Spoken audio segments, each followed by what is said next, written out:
Coucou. Ah, c'est flou, c'est dommage. Voilà, ça devrait aller. Hop, mon téléphone. Bon, alors, je voulais vous montrer une façon de faire les petits trous là. Alors, si vous entendez du bruit, c'est Niji qui est dans un carton. Hein. Vous voyez là, les côtes, elles ont des petits trous. C'est volontaire, hein. Des fois ça peut ne pas être volontaire, mais là ce sont des petits trous que j'ai fait pour pouvoir passer une petite cordelette ou un petit ruban pour pouvoir fermer, au niveau de la taille, hein. Voilà. Donc j'ai monté des mailles, j'ai monté une vingtaine de mailles, voilà, sur mon aiguille, et j'ai fait 4 rangs de côtes. Une maille à l'endroit, une maille à l'envers, une maille à l'endroit, une maille à l'envers, etc., etc. Ok, donc maintenant je vais vous montrer comment on fait les trous. Alors, on tricote les mailles comme elles se présentent, hein. Alors là, maille à l'endroit, maille à l'envers, ensuite maille à l'endroit, voilà. Et ce qu'on va faire, c'est qu'on va passer sa maille devant. Alors je crois que ça s'appelle un jeté, mais je ne suis pas très sûre. Et on va tricoter les deux ensemble. En fait, le fait de faire ça, c'est ça qui va faire un trou. Voilà, on tricote les deux mailles ensemble. Voilà, comme si ça c'était une seule maille, mais on les prend ensemble. On revient et on lâche. Voilà.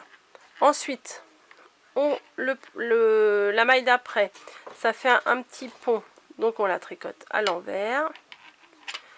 Normalement, on tricote l'autre, vu que là c'est la côte en forme de V, on la tricote à l'endroit.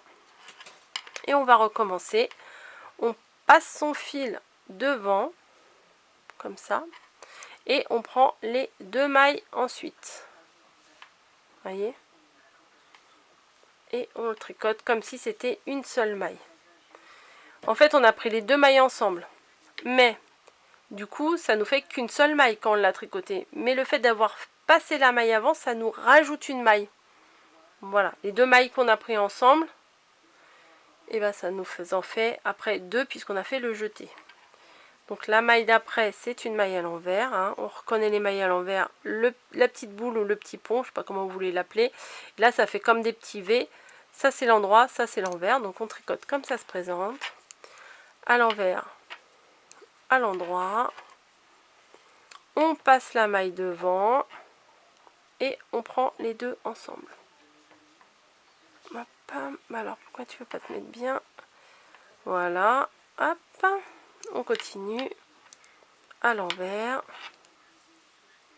à l'endroit, on passe notre fil devant et on tricote les deux mailles à l'endroit. Voilà, à l'envers, à l'endroit, et la dernière, bah on ne peut pas la faire, hein, donc on la tricote normalement. Ensuite, quand vous allez revenir sur le rang de retour, voyez, si vous êtes un peu perdu, vous regardez à quoi ressemblent vos mailles et en fait vous les tricotez comme elles se présentent. Là, la dernière, on l'a fait à l'envers.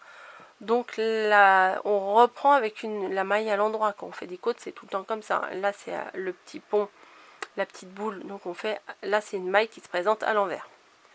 Donc une maille à l'endroit. La première, vous savez que moi, je ne la tricote pas. Hop, on passe le fil devant, maille à l'envers, on tricote à l'envers, maille à l'endroit, maille à l'envers. En fait, comme si on n'avait pas fait de... Là, il y a un cheveu, ça m'énerve. Comme si on n'avait pas fait de... Comment? De trou-trou, en fait. Hein. Ouais, c'est un peu cucu de dire trou-trou, mais bah, c'est comme ça que je les appelle. Voilà, on continue à faire du jersey normal. Du jersey. Non, non, pas du jersey, des côtes.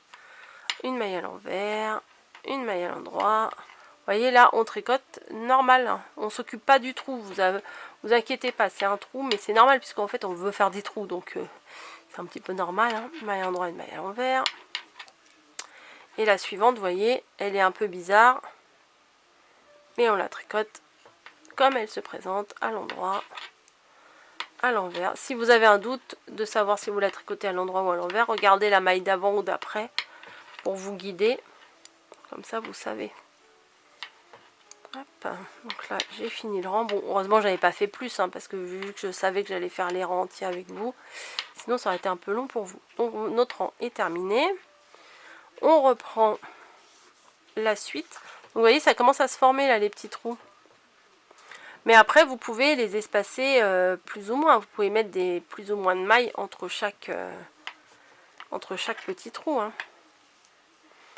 Hop, moi, j'aime bien faire à peu près, je crois que c'est 1 sur 4 que je fais.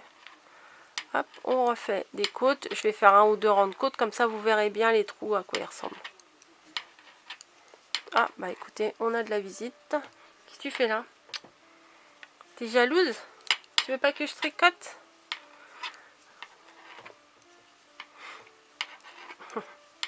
Une maille à l'envers. Non, mais là, tu... Non, non, non. Une maille à l'endroit. Hop. Bon, j'ai pris des aiguilles de 4 avec cette laine-là. Elle est très très bien, celle-ci de chez Zeman. La Royale. Franchement, ils disent 4-5, mais en 4, elle est bien. Hein. Elle fait un beau rendu, moi, je trouve. Hop. Bon, je pense que là, vous avez compris. À la fin de ce rang, je vais arrêter. Je vais vous montrer. Comme ça. Hop. Et voilà. Hop. Là, ça fait un peu brouillon. Mais vous voyez que ma côte... Non, mais je crois que je vais refaire un rang pour vous montrer mieux. Hein. On voit mieux de l'autre côté. C'est plus joli de ce côté-là. Vous voyez? Parce que là, la côte, le trou, il a été fait sur la maille à l'envers ici. Et je trouve que c'est plus joli, c'est plus harmonieux que de l'autre côté. Vous voyez? L'autre côté, bon, il y a les trous. On voit bien les côtes qui sont suivies. Mais elles sont coupées par le petit trou. Donc c'est moins... Enfin, je trouve que c'est moins joli. Enfin, je sais pas ce que vous en pensez. Moi, je trouve que c'est moins joli que ce côté-là. Ce côté-là, il est plus régulier. Vous faites ça sur votre dos et sur votre devant. Si vous faites un pantalon, vous êtes où? Vous êtes là. Si vous faites un pantalon, moi j'ai fait ça, vu que le pantalon je l'ai fait à une seule partie, j'ai fait ça sur toute ma partie. Mais si vous faites quelque chose qui est séparé, vous faites des fois on fait un devant et un dos.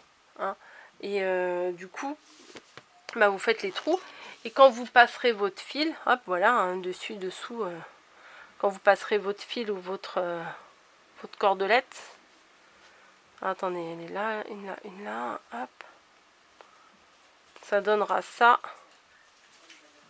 Ah non, il y en a un autre là. Attendez, qu'est-ce que j'ai fait? Dessus, dessous, dessus, dessous. Hop, tac, tac, tac, tac, tac. Vous pouvez faire comme ça, voilà. Hop. Comme ça, le petit ruban, ça sera joli. Hein, voilà. Ça sera suivi, voilà. Écoutez, j'espère que ce petit tuto vous aura appris à faire les trous. Hein. Ça, c'est ma façon. C'est celle qu'on m'a appris, que mamie m'a appris. Donc, c'est comme ça que moi que je l'ai fait. Je vous laisse à vos aiguilles. Entraînez-vous. Hein, avant de vous lancer dans un gros projet, je vous le dis à chaque fois, entraînez-vous. Et puis après, ça va tout seul quand vous ferez vos travaux. Voilà.